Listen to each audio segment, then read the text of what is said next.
नमस्कार दोस्तों, मैं दिनेश PCW में आपका बहुत बहुत स्वागत करता हूं। तो जैसा कि आप लोगों को पता है कि डिफरेंट टाइप्स ऑफ एग्जामिनेशन जो RUHS के द्वारा कंडक्ट करवाए जाएंगे, वो उनकी डेट्स जो हैं वो रिलीज हो चुकी है। कुछ जो एग्जाम्स है वो 30 तारीख को हैं, कुछ 1 तारीख को हैं, कुछ अक्टूबर के मंथ में हैं। इस तरीके से क्लासिफिकेशन कर रखा है। जिनको अभी तक डेट पता नहीं है वो कृपया करके हमारे यूट्यूब चैनल पे जो अभी मैंने कुछ दिन पहले एक वीडियो डाला था वो आप चेक कर सकते हैं कि किस किस डेट पर कौन कौन सा एग्जामिनेशन है। तो अगर आप लोगों को किसी के सिलेबस के बारे में पता नहीं है या आपको पूरा सिलेबस पता नहीं है तो मैं आज आपके लिए केमिस्ट्री का जो सिलेबस है उसके बारे में डिस्कशन करने जा रहा हूँ। फिजिक्स का ऑलरेडी डिस्कशन हो चुका है कि कौन कौन से टॉपिक्स आपको पढ़ने हैं, कौन कौन से टॉपिक्स आपके सिलेबस में दिए हुए हैं। अच्छा, ये जो सिलेबस है सबके लिए कॉमन है। कॉमन इन द सेंस कि ये सिलेबस जो है वो चाहे फिजियोथेरेपी का एग्जाम हो, चाहे नर्सिंग का एग्जाम हो, चाहे पैरामेडिकल का एग्जाम हो, सभी के लिए एक ही सिलेबस बना रखा है इन्होंने और सभी के लिए टॉपिक्स भी सेम ही है। ठीक है ना। चलिए तो देखते हैं केमिस्ट्री में कौन कौन से टॉपिक जो है वो आपको पढ़ने हैं और कौन कौन से टॉपिक जो है आपको दे रखे हैं सिलेबस के अंदर। तो आपको जैसा कि पता है कि क्लास 11th का जो सिलेबस है, 11th में आपके पहला चैप्टर है मोल कॉन्सेप्ट, जिसको हम बोलते हैं some basic concepts of chemistry. उसके अंदर जो आपको दिया हुआ है एक जनरल इंट्रोडक्शन दिया हुआ है आपको, general introduction in important scope of chemistry. हालांकि इनसे कोई क्वेश्चन बनने की संभावना कम रहती है। Laws of chemical combination, Dalton's atomic theory, concepts of elements, atoms and molecules, इनसे भी क्वेश्चन बनने की संभावना कम रहती है। सबसे ज्यादा जो क्वेश्चन बनते हैं वो बनते हैं मोल कॉन्सेप्ट से। इसमें भी सबसे ज्यादा क्वेश्चन बनने का जो कॉन्सेप्ट आता है वो LR से होता है, लिमिटिंग रीजन में। पिछले 2-3 साल का पेपर मैंने सॉल्व कराया तो लिमिटिंग रीजन का जो कॉन्सेप्ट है वो मिला ही मिला है। कौन सा लिमिटिंग रीजन है, कितने मोल बनेंगे, तो सबसे ज्यादा जो क्वेश्चन है LR पे बने हुए। ठीक है। इसके अलावा परसेंटेज कंपोजिशन है वो आप पढ़ सकते हैं। ठीक है ना। ये तो जो है हमारा चैप्टर नंबर 1 है मोल कॉन्सेप्ट, बाकी की जो थ्योरी इसके अंदर नहीं दी हुई। फिर चैप्टर नंबर 2 पे अगर हम लोग आएंगे तो आइसोटॉप्स, आइसोबार, एटॉमिक नंबर, इन पे भी कोई विशेष क्वेश्चन बना नहीं है। Cells, sub cells, dual nature of matter पे भी कुछ स्पेशल क्वेश्चन बना नहीं है। हाइजेनबर्ग अनसर्टेनिटी आप पढ़ सकते हैं इसके अंदर। Concept of orbital, quantum numbers आप पढ़ सकते हैं। क्वांटम नंबर्स पे एक क्वेश्चन जरूर आता है, रेगुलर आ भी रहा है क्वांटम नंबर पे। ठीक है। इसके अलावा अगर आप पढ़ना चाहेंगे आबो प्रिंसिपल क्वांटम नंबर में कवर हो जाता है। आबो प्रिंसिपल, ये हुंस रूल वगैरह भी पढ़ लीजिएगा। ठीक है ना। तो काफी इसमें कुछ नहीं है, बस इलेक्ट्रॉनिक, इसमें पढ़ना क्या आपको, electronic configuration, Hund's rule, Pauli, इसके अलावा N+L और क्वांटम नंबर और हाइजेनबर्ग वगैरह पढ़ना। इसके अलावा कुछ नहीं पढ़ना आपको, कोई विशेष है नहीं इसके अंदर। क्लासिफिकेशन ऑफ एलिमेंट्स की अगर मैं बात करूंगा, क्लासिफिकेशन ऑफ एलिमेंट्स के अंदर इसमें दिया modern period table, long form period table, period trends in period. हाँ, इसके अंदर आप अगर पढ़ना चाहेंगे तो कृपया करके ये पढ़ लीजिएगा आयनेशन एनर्जी। इस पे मैं देख रहा हूं पिछले 2-3 साल के पेपर में इधर से एक क्वेश्चन है, आयनेशन एंथैल्पी, इनके orders plus electron gain enthalpy, इनके ऑर्डर्स और इलेक्ट्रॉन नेगेटिविटी कम से कम, और साइज। और कुछ पढ़े ना पढ़े, कम से कम ये चारों टॉपिक के, अच्छा इनमें पूरा डिटेल में डिस्क्रिप्शन नहीं, कम से कम आपको इनके ऑर्डर्स पता होने चाहिए कि कौन सा ऑर्डर किसको फॉलो करेगा, ये पता होना चाहिए आपको, है ना। तो ये ऑर्डर्स पढ़ लीजिएगा, है ना। इसके अलावा केमिकल बॉन्डिंग के अंदर जो सबसे ज्यादा क्वेश्चन अभी पूछा जा रहा है वो पूछा जा रहा है MOT से, मॉलिक्यूलर ऑर्बिटल थ्योरी। मतलब हर साल क्वेश्चन आ रहा है मॉलिक्यूलर ऑर्बिटल थ्योरी से, तो हर साल क्वेश्चन हो रहा है। ठीक है ना। तो ये आ रहा है molecular orbital theory of homonuclear atomic, ये तो पूछा ही पूछा जा रहा है। VS पार्टी से भी क्वेश्चन है। और एक दूसरा जो कॉन्सेप्ट आ रहा है हाइब्रिडेशन से, तो इसमें आपको मेनली जो है 2-3 चैप्टर पे फोकस, 2-3 टॉपिक फोकस करना है। एक तो हाइब्रिडाइजेशन पे, हाइब्रिडेशन पे प्लस मॉलिक्यूलर ऑर्बिटल थ्योरी पे फोकस करना है। ठीक है ना। इसके अलावा और कोई विशेष ऐसा नहीं है जिसके अंदर फोकस करना है। तो कम से कम ये दो टॉपिक जो है आप पढ़ के जाइएगा। ठीक है। मैं एक मतलब चैप्टर तो आपने सभी पढ़ लिए होंगे, मेरे कहने का मतलब मैं रिवीजन इन द सेंस बोल रहा हूँ कि आपके पास टाइम कम है तो आप रिवीजन, हाइब्रिडेशन, MOT इनका पढ़ सकते हैं क्योंकि इनसे क्वेश्चन आने के चांसेस ज्यादा है। फिर इसके बाद स्टेट्स ऑफ मैटर की अगर मैं बात करूंगा जो चैप्टर नंबर 5 है आपका। ठीक है। तो चैप्टर नंबर 5 में आप सिर्फ ये पढ़ लीजिएगा, Boyle's law, Charles law, Avogadro law, Gay-Lussac law और आइडियल गैस इक्वेशन, और एक क्रिटिकल टेम्परेचर के बारे में थोड़ा पढ़ लीजिएगा बस। बाकी जनरली कुछ पूछा नहीं जा रहा है इसके अंदर, ये वही लिखा हुआ है बॉयल्स लॉ, चार्ल्स लॉ, इसके अलावा Gay-Lussac law, Avogadro law, ideal behaviour of gases, यहां तक पढ़ लीजिएगा। इसके अलावा क्रिटिकल टेम्परेचर वगैरह के बारे में थोड़ा देख लीजिएगा कि CO2 का क्रिटिकल टेम्परेचर कितना होता है, 31.1 डिग्री सेंटीग्रेड होता है, इसके बारे में थोड़ा पढ़ लीजिएगा। ठीक है ना। लिक्विफिकेशन ऑफ गैस वगैरह। थर्मोडायनेमिक्स हर साल क्वेश्चन आ रहा है, मैं देख रहा हूं पिछले साल से अभी तक के। इसमें अभी तक मैंने जो देखा है उसके अंदर 2 टॉपिक से अभी तक क्वेश्चन तो पूछे गए हैं। एक तो पूछा गया आपको,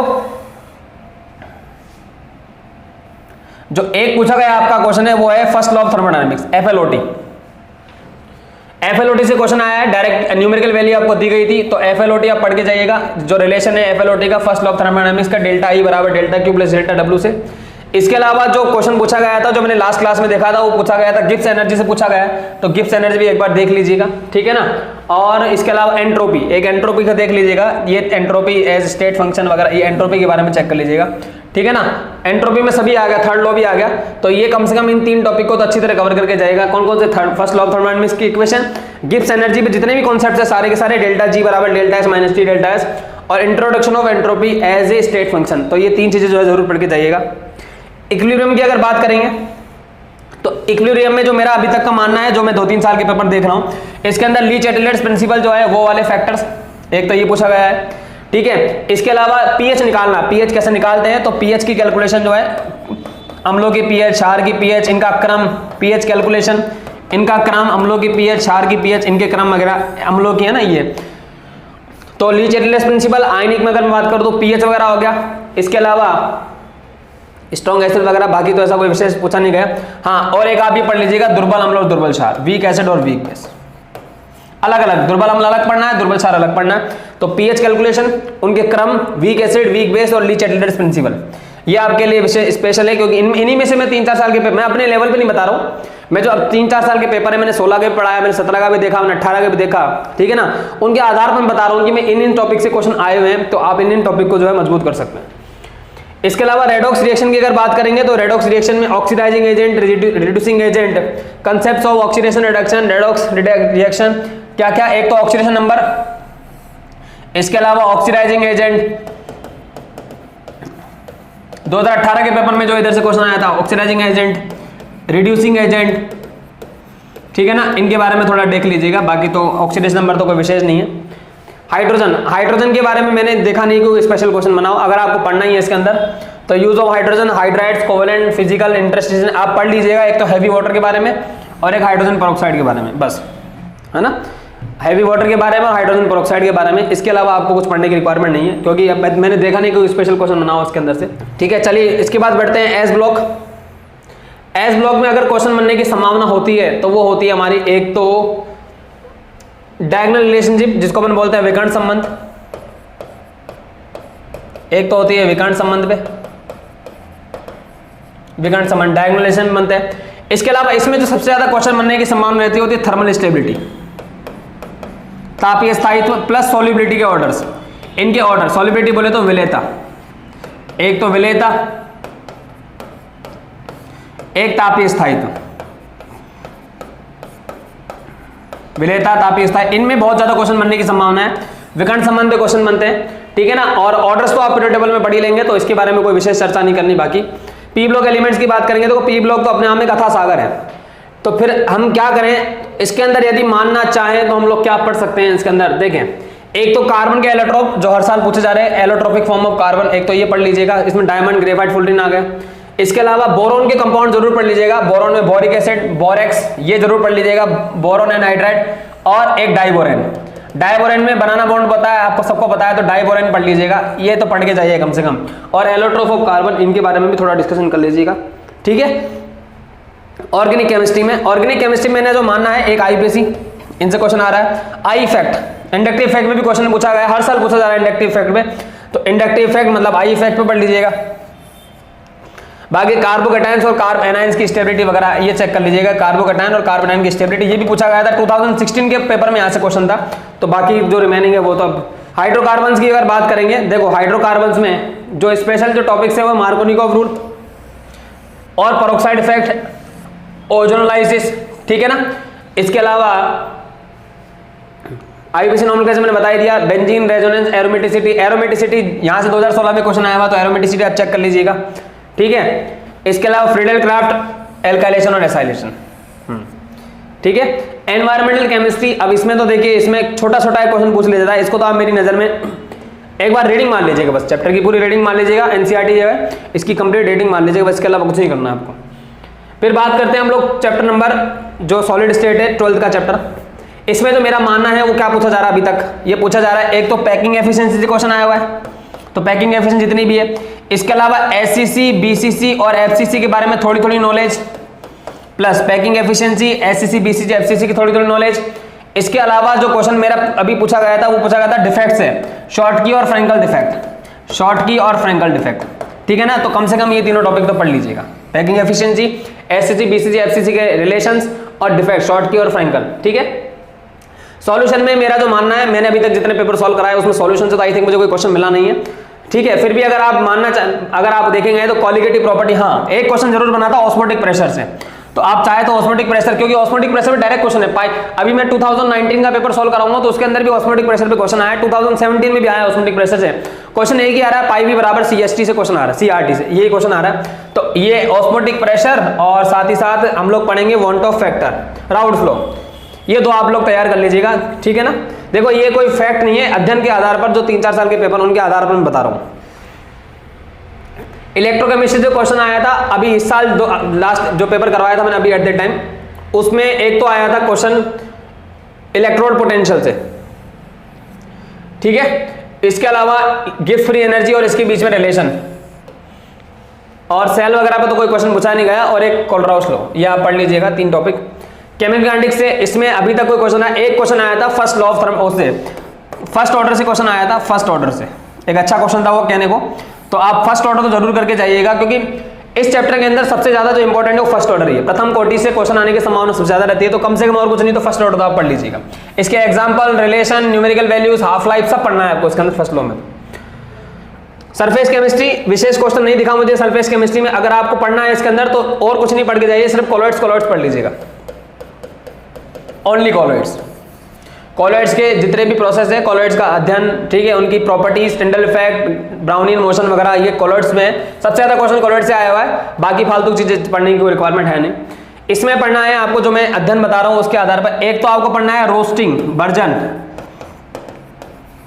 एक आपको पढ़ना है कैल्सिनेशन निस्तापन, एक आपको पढ़नी है झाग प्लावन